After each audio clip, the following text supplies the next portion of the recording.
Bayan, please subscribe sa Erwin Tulfo official YouTube channel at huwag kalimutan i-ring ang bell button para kayo ay ma-notify sa mga bago naming videos. Magandang umaga, Secretary Harry Roque, sir. Magandang umaga, parang Erwin, at magandang umaga, Pilipinas. Ayuda, hanggang April 11 na lamang, sabi niyo ho kahapon, kaya kailangan pag-aaralang mabuti ng pamahalaan kung bababa tayo sa MECQ dahil kung magtutuloy ito, hindi nakakayanit, wala nang ibibigay na ayuda sa mga kababayan natin kung mananatili tayo sa ECQ, itong NCR Bubble Plus. Well, yan po sinabi ni Secretary Wendell Abisado na wala na po tayong pondo. Bagamat po pwede naman tayo humingi ng pondo sa Kongreso sa pamamagitan ng request for special session. No? Dahil naka-recess po ang Kongreso. Pero medyo maraming hakbang na gagawin para ron. No?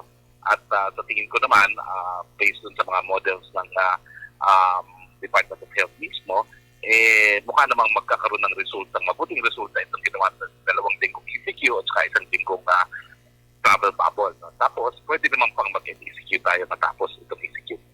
Will it be sufficient itong 2 weeks? Kasi ang parang hinihingi po yata ng OCTA, sir, at least 4 weeks, Secretary. Well, naka 2 weeks naman po tayo dahil last week ay ECQ rin tayo, tapos ngayong week ito ay ECQ rin. No? So 2 weeks naman po yan, tapos yung 1 linggo ng travel bubble. Alright. Sir, kasi may marami nagsasabi rin na anticipate na bababa na tayo sa MECQ, itong NCR plus bubble. Ano-ano bang pwede at hindi po pwedeng gawin sa MECQ? Alam ko medyo mas maluwag ang MECQ sa ECQ, Secretary. Well, sa MECQ kasi hanggang 10 tao yung ating, well, dito kasi sa ECQ talagang walang public gathering, di ba? Opo. Tapos doon sa MECQ, merong kaunting gathering, no? Ngayon kasi 0 talaga. No? Opo. Tapos, yun po, no? Basically public gathering, pero lahat ng mga industriya na matao ay mananatili pa rin po sarado. Alright, okay. Magandang umaga po, Professor Rai.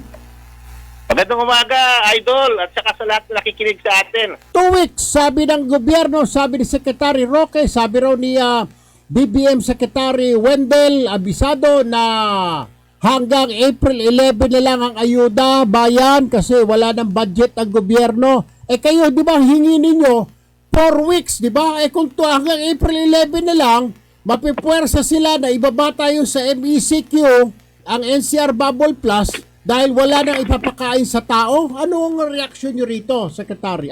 Professor? Alam mo, susuportahan namin lahat. Alam mo, ang gobyerno ang didesisyon yan. Opo. At susuportahan namin kung ano man ang desisyon ng gobyerno. Kami ho, nagre-recommenda lang. Ang rekomendasyon naman talaga namin, 2 linggo lang.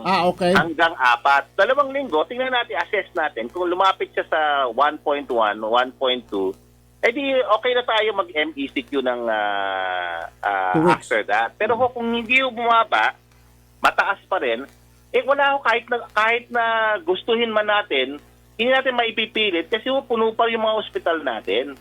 So yun po yung sitwasyon this week hanggang next week and the week after, puno pa kong ospital. So ang immediate urgent natin gawin ngayon, magtulungan tayo, sundan natin yung public health standards at saka yung mga sinasabi ng DOH para maibaba natin collectively yung reproduction number natin from 1.5 na ngayon ang numero ngayon to 1.1 or even below 1 kasi ng goal po pagka below 1, Idol, wala nang madadagdag na kaso. So slow down na yung pandemya na yan. At tamang-tama, pagka nangyari yan, mag-MECQ tayo ng mga 2 linggo. Di okay na. Pagkatapos nun, bukas na naman tayo po ng 3-4 na buwan. Yun ang pupunta natin. Magsasakripisyo tayo ng 1 buwan. At para lang mapahina to. Idol, kailangan ko explain sa mga kababayan natin, hindi kaagad bababa yung mga numero ng pang-araw-araw. Bababa siya slowly over time, pero kailangan po unang-una bumaba yung below 1. Okay, mga 2 linggo, pagkatapos na makikita nyo, bababa na pati yung mga kaso na daily. Ang average po sa NCR ngayon, 5,000 po. So kung bumaba yan, makikita nyo rin, after a few more weeks, bababa na rin sa hospital natin. Bumaba na ng 60% po sa critical, yung mga hospital natin, okay na po Malaking bagay na po yun. So hopefully, pinagdadasal natin na hanggang Sunday magandang mga numero natin para makapag-MECQ na tayo. Pero pag hindi pa mapipilitan tayo ng 1 pang linggo na ECQ. Isa pang linggo. Pero hindi namin sinasabi automatic yung tingnan muna natin. Mag-assess po muna tayo.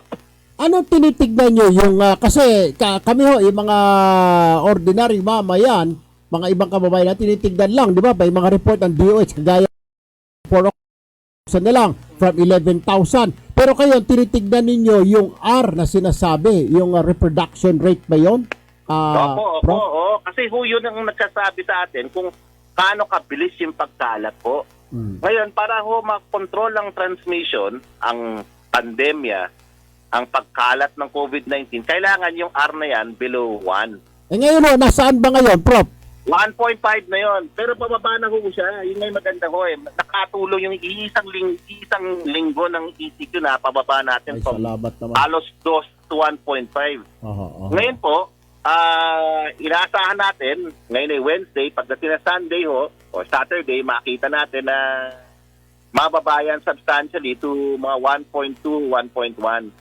Malaking bagay na po yan at doon siguro pwede tayo mag-consider na sige, mag-MECQ na tayo, mag-step down tayo. Pero ano pa rin yung strictong MECQ pa yan. So para kung ang epekto niyan, mababa pa lalo yung 1 at soon after mababa yung 1, talainin nyo ng 2 weeks, bababa na rin yung total number of cases niyan. Ayun, sana nga po. Ang problema niya, Idol, okay sana yan lahat kung hindi naman puno yung hospital natin. Baka next week, pwede na tayo mag-MECQ Kaso puno pa yung mga hospital natin, napupuno pa po. At hindi lang sa NCR, doon sa Babol rin. Sa Calabarzon, punong-puno pa talaga. Sa Bulacan, punong-puno. So, nasa critical pa tayo na sitwasyon. Kaya konti pang TS, konti pang bayanihan, konti pang tulungan, kakayanin natin itong ibaba pa lalo.